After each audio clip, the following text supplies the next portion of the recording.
Dinagdagan pa ang mga pulis na idineploy sa Kingdom of Jesus Christ compound sa lungsod Davao. Samantala, maghahain din ng PNP ng petisyon upang linawin ang inilabas na temporary protection order. Yan ang ulat ni Patrick De Jesus. Nanindigan ang PNP sa kanilang impormasyong na natili pa rin si KOJC leader Apollo Kibuloy sa loob ng KOJC compound. Patuloy umanong nadedetect ang signs of life sa ilalim ng compound base sa kanilang gamit na underground device. Ayon sa PNP, posibleng may sikretong tunnel o bunker na pinagtataguan si Kibuloy.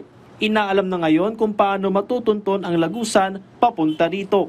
Nabalita na po ito dati pa na talagang itong si Pastor Kibuloy ay mahilig talaga na magpagawa ng mga bunker na ito, at yan ang binabantayan natin dahil base sa information nga po natin na itong tunnel po na ito ay tatagos hanggang doon sa kanyang hangar, at yan po yung binabantayan natin para siguraduhin na hindi po makakatakas itong mga subjects ng warrants of arrest.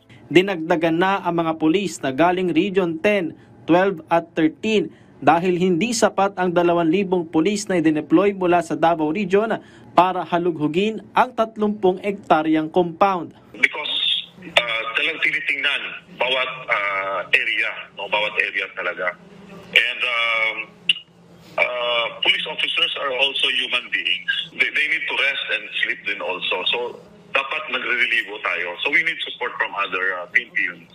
Samantala, maghahain ng petisyon ng PNP upang linawin ang inilabas sa Temporary Protection Order ng RTC Branch 15 sa Davao City pabor sa hiling ng KOJC.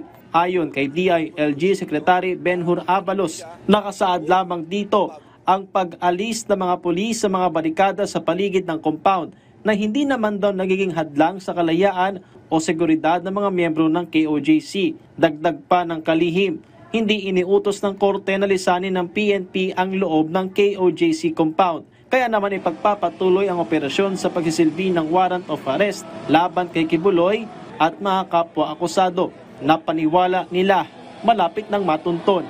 Without compromising yung operations ng police, malakas ang indications na nandun. In fact, marami na kaming tao at mga makina doon that we're using para mahanap siya both above ground and underground. Lahat po ito, ginagawa po ito.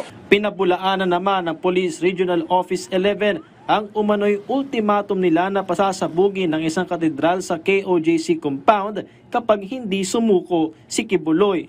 Kaya sa lahat ng mga mamamayan, mga kababayan natin, huwag agad kayong maniniwala sa mga pinapalabas nilang mga kasinungalingan. Mag-verify kayo, makinig din kayo sa mga legitimate media.